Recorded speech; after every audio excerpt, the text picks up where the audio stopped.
Hey guys, welcome back to the channel. Hope you're having a good one today. I'm the Movie Ranker, and today I'm doing another Jim Carrey tier list. I've done from his early work all the way up to Bruce Almighty in 2003.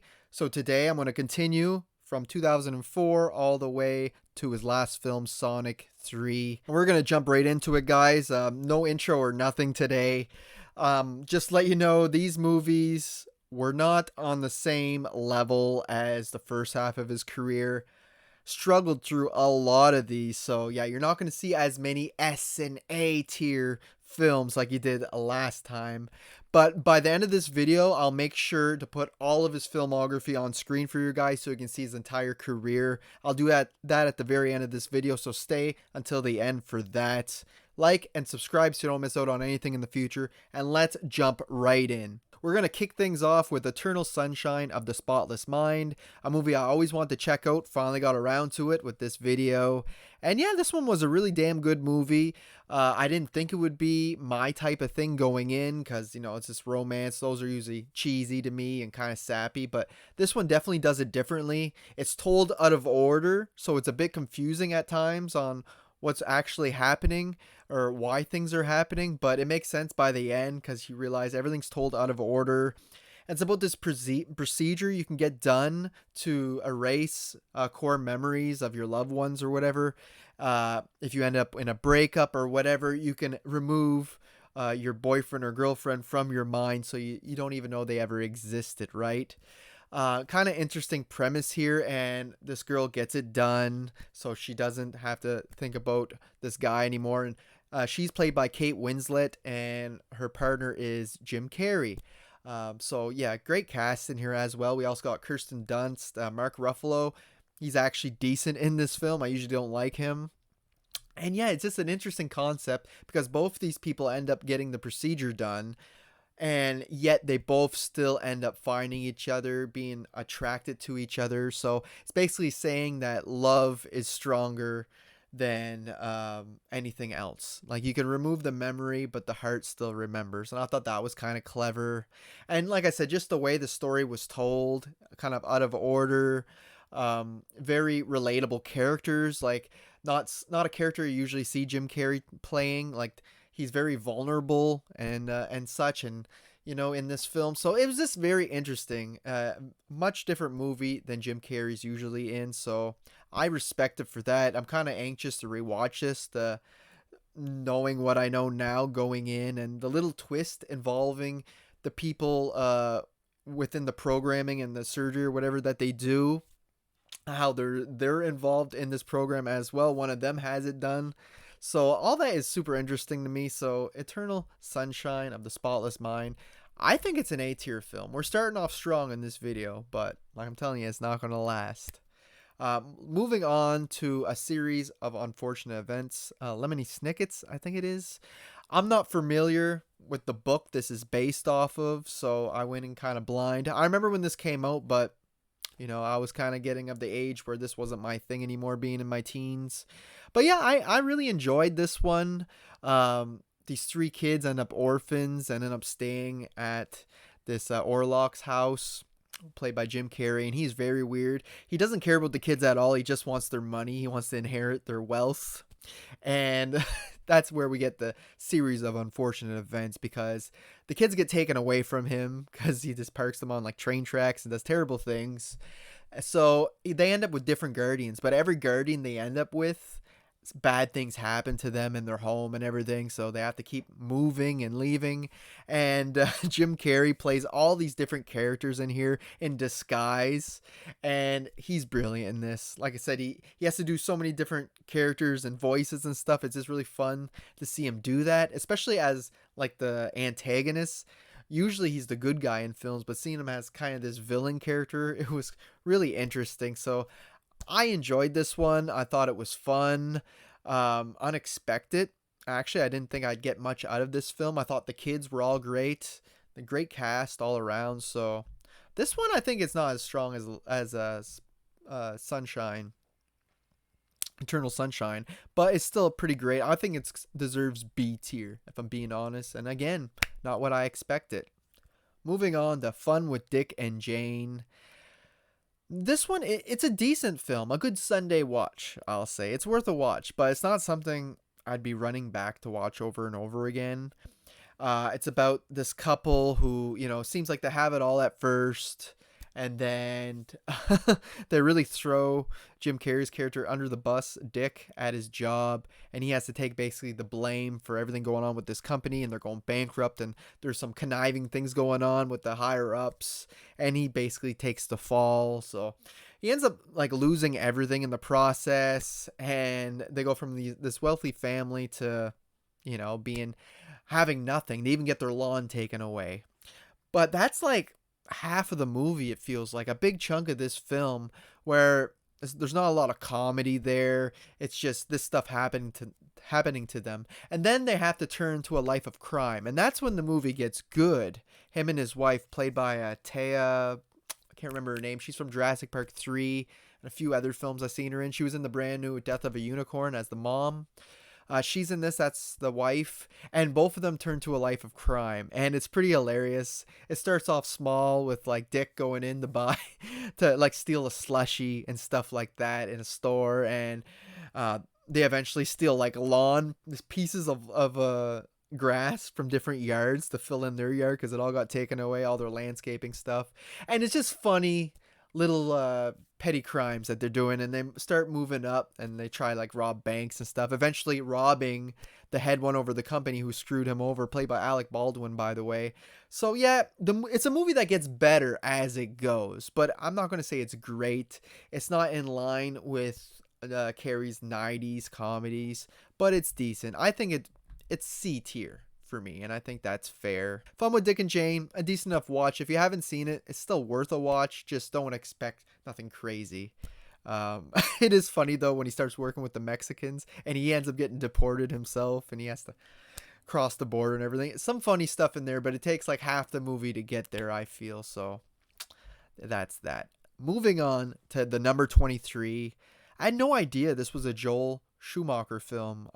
I watched this movie plenty of times, especially when it came out. This was one of my favorites. I was in high school at the time, and I just loved seeing Jim Carrey in this darker role, this dark thriller about this curse. Once you know about the number 23, you just can't get it out of your head. You see it everywhere, and eventually drives you crazy to the point that you go to kill yourself, right? And yeah, that concept is still really interesting to me. The movie itself, though, it's kind of full of plot holes. You can't think about it too much or it starts to fall apart. Jim Carrey's character ends up getting this book, and he ends up relating with the character in the book, and that person has this curse of the number 23, and then he starts to get it right. But the big twist is that he was the one who wrote this book. The book was actually about him, and it's just like, and when he went to kill himself over the number, he actually just hit his head where he got amnesia and he just forgot about it. It's like that twist could have worked if you didn't just stumble upon this book at random, like his wife finds the book at a bookshop. It would have had to been someone who knew about his past life give him the book to set off these chain of events to make him remember, because it just doesn't make sense. It's like so coincidental that his wife just happens to find this book and somehow read through it in a few minutes and then give it to him and like, this is a great book, really, you should read it. And it's just like, wow. Like, so yeah, a lot of plot holes and things like that. I just think the script need to be tightened up just a bit more, make a bit more sense, and they would have had a real gem on their hands. Like I said, when I was younger, this would have been an A tier at least for me, because I just really loved it. Carrey really went with it with this role too.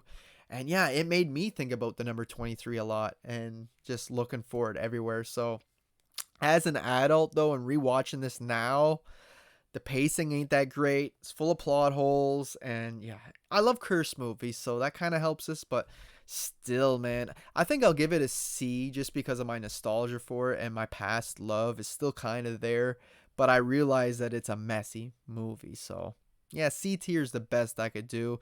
I understand if people would put it lower though. Up next, we got Horton Hears a Who. Oh boy, now we're getting into the shit. A Dr. Seuss tale. I'm not a huge Dr. Seuss fan or anything, so I knew nothing going into this.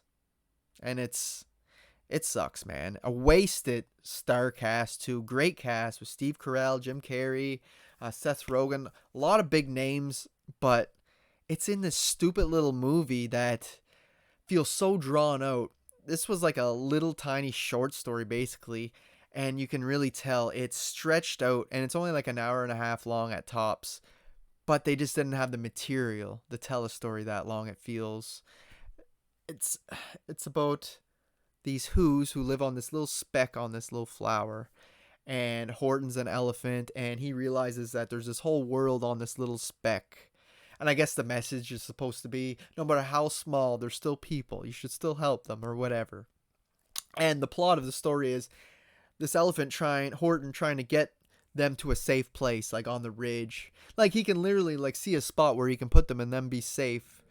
But it takes the whole movie to get them there. And it's just ridiculous. And while he's moving and doing stuff, it's causing a bunch of ruckus and earthquakes and everything on this little speck. And I don't know, I thought the movie really dumb. It didn't have any redeemable qualities. The animation wasn't great or nothing either. The characters all kind of sucked. Like I said, good cast, but they feel wasted. And it's just a really overstretched story that wasn't riveting, wasn't exciting, wasn't all that interesting at all. So there's this kangaroo as the villain in here who like hates Horton because he's making the community look bad, because he seems like he's crazy talking to this dandelion or whatever it is. It wasn't a dandelion, it was this little flower thing. But anyway, she's a total Karen, a total bitch, and I can't stand that character. But yeah, Horton Hears a Who, F tier all day. God awful. God awful. The worst Jim Carrey movie that I talked about up to this point, even if we're talking about my first video. So there you have it. Up next, we got Yes Man. Yes Man. Another comedy. Kind of reminds me of Liar Liar a little bit. In that movie, he couldn't tell a lie. In this movie, he can't say no to anything. He has to say yes. Because this guy was kind of living in a certain routine. He was stuck in the same routine every day. He didn't want to go out and experience life to its fullest. He just did his work and the basic things he has to do at home, and didn't want to have a better life than that, right? And he goes to this convention that makes him say yes to everything, and kind of gets him out of his shell. And he meets this girl played by Zoe Deschanel, which, she's so likable. I like her and everything as well. And she's completely different than what he was. She's very out of the box, is kind of crazy, goofy, doesn't care what people think or nothing, and lives life to the fullest, So Jim Carrey's character got to act. He has to say yes to everything, so he got to act like a person who he's not, right? And this gets him out of his shell and gets him to meet her. Of course, when she finds out that he's only with her because he has to say yes to everything, she gets mad, but it's going to turn out okay. These movies are all kind of the same, kind of predictable in that sense. But yeah, there's some funny scenes in here where you can't say no, and this old lady wants to do sexual things with him and all that. You got a scene with him playing acoustic, singing a radio song from a guy trying to jump off the ledge. There's some fun to be had here, but it's nothing too funny. Another kind of Sunday afternoon watch. So I think this one would fit well with Fun with Dick and Jane. They're both kind of on the same level, so I'm going to put it right beside that one. Yes, man. So up next, we got I Love You, Phillip Morris. Now, I went into this one completely blind, so you can just imagine how kind of shocked I was when things start to unravel within the plot. It gets pretty crazy. Because it starts with him as a cop, Jim Carrey, and he's a family man. He has a wife and everything. And you find out he's just a cop to find out who his real mother is, because he was adopted. And as soon as he finds that out, he drops that, doesn't want to be a cop no more. You find out he's gay, that he doesn't want to be with his wife no more. And then he starts being a con man and like ripping people off and stuff to make money, and eventually lands them in prison, where he falls in love with Obi-Wan Kenobi. Ewan McGregor. Like, what? Didn't know what I was getting into this film. But it is interesting how you never know what to expect with this film. Definitely not predictable. And right up to the end, he like pretends that he has AIDS and everything just so that he can get out of the area of the prison that he's in and everything.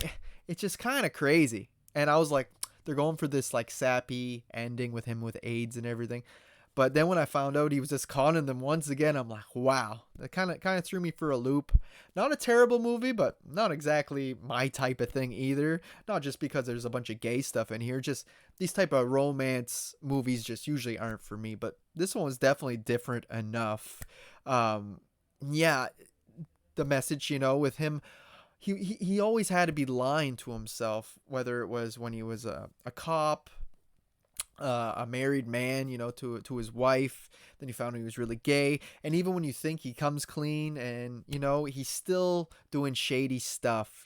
So his character had to learn to be honest and to be truthful to the people around him, and to just be a better person. So this one, I love you, Phillip Morris. I'm actually going to give this one a B tier. I think it was well made, well acted. Not what I expected from Jim Carrey or Ewan McGregor, but whatever. They did a good job in the role, so it's a B tier for me. Up next, we got Disney's version of A Christmas Carol.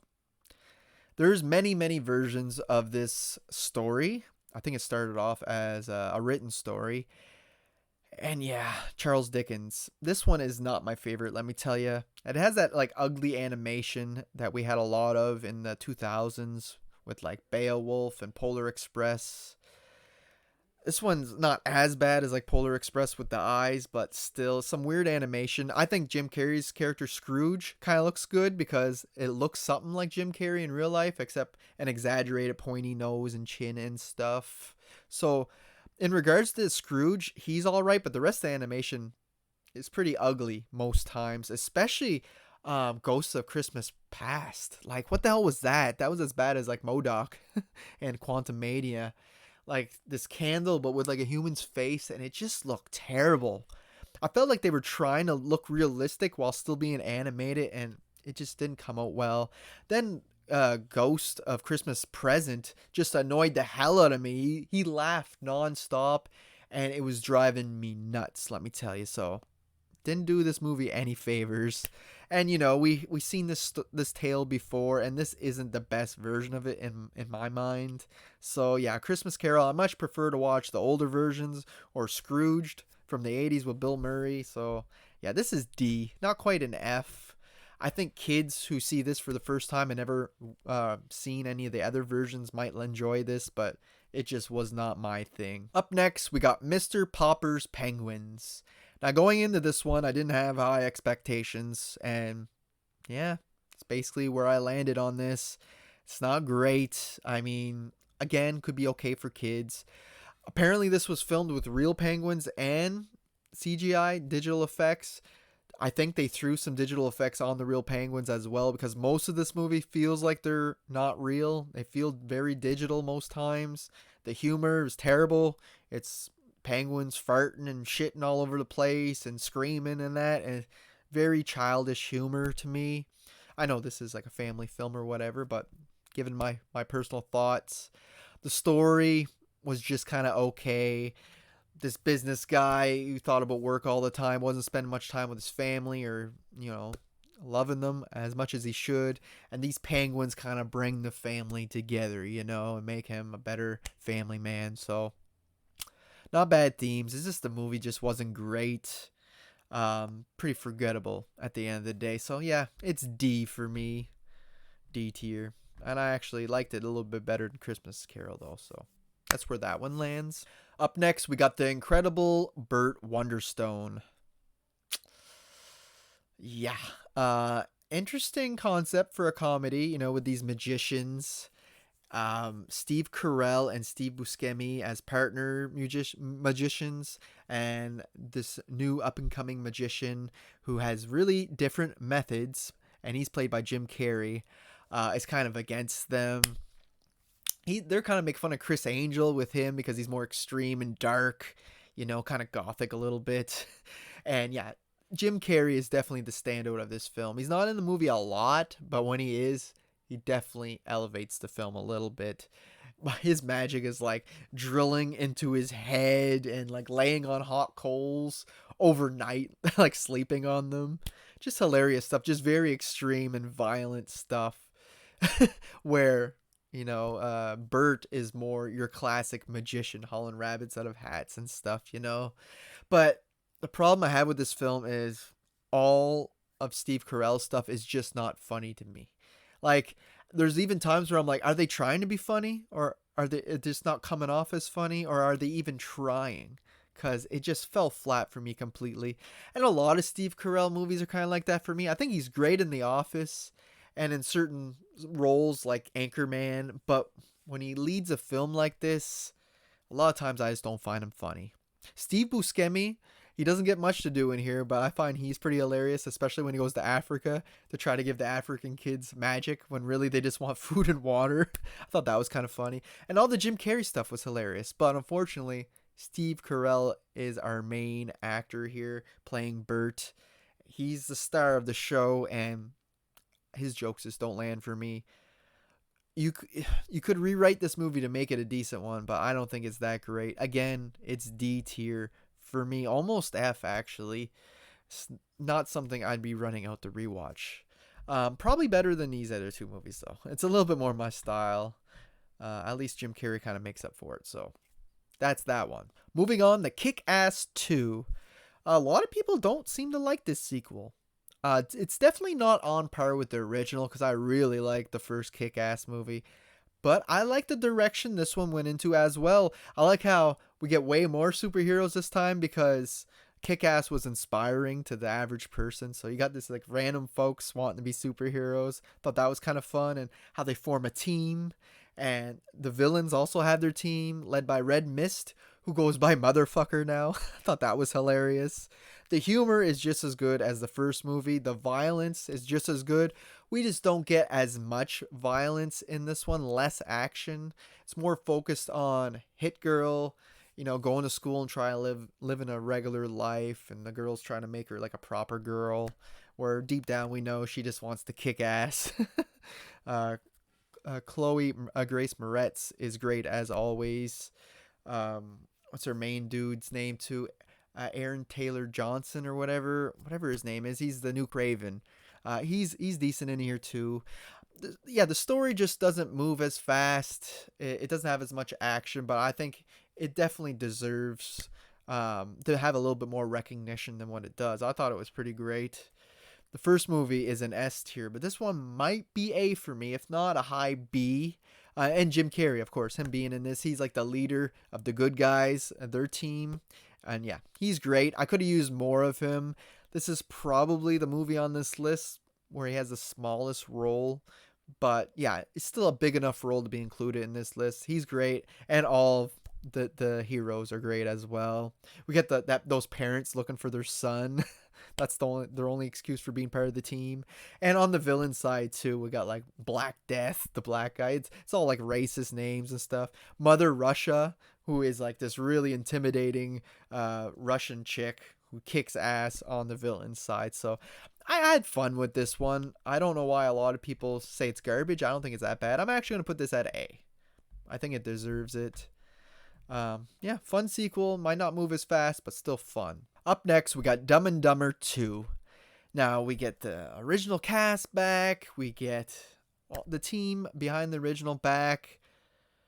But yet, the movie doesn't live up to the original, that's for sure. The original Dumb and Dumber, I think, is my favorite Jim Carrey movie of all time.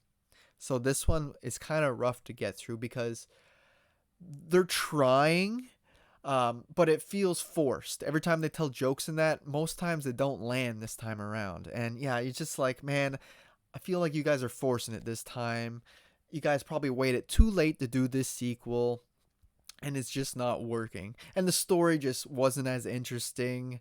One thing I do like, though, is it's ruined in the trailer, though, how Harry and Lloyd, how one of them pretends to be like a vegetable basically since the first movie, and it was all just like a gag to get back at them. Gotcha, 20-year gag. I thought that was funny. And at the end, I thought it was funny how Harry was faking needing a kidney the whole time, and that was like his way of getting back at him for a gag. So that's kind of funny. Everything else in the movie, not real great. I don't even think it's passable, really. So I feel like this movie's trying to feed off your nostalgia, but fails. Again, probably the best out of all the D movies, but it's still a D movie at the end of the day. Actors try. They try their hardest, but the script just wasn't strong enough. The jokes just weren't strong enough. And especially from Dumb and Dumber being like one of my favorite movies, this one really failed to hit the mark. That doesn't even come close, really. Up next, we got the movie Dark Crimes, a movie I never even heard of until I did this video. Jim Carrey plays this Polish detective or policeman trying to solve this case that was closed, but he believes that someone else did this murder. And it's just so damn boring. I was kind of excited getting into this. I'm like, ooh, another dark thriller, in the vein of like number 23. I'm like, this could be good. No, it honestly, it's his worst movie I've ever seen. And he's not the problem. It's just that his character's not all that interesting. Everybody speaks English, even though it's supposed to be in Poland, Polish movie, but they still give them these strong accents, which I found kind of weird. It's like, pick one or the other. But I think this was funded by the Polish government too, so that's probably why it took place there and all that. I just found that odd. But yeah, the story's just not interesting. And Jim Carrey's character, this policeman or detective, is suspecting this author of being the real murderer of this case that's closed, and yeah, it just drags on. It doesn't have that great cat and mouse, back and forth like we'd have in most of these movies with the detective and this bad guy that he's trying to get caught. It doesn't have any of that. It just kind of a bunch of interrogation scenes. We get like 5 interrogation scenes, so it's just really bland, boring, ugly. The cinematography is just, everything's so dark and like cold and concrete feeling. I don't know if that was intentional to represent the case or whatnot, but it just made for a terrible, boring watch. So yeah, Dark Crimes, again, F tier.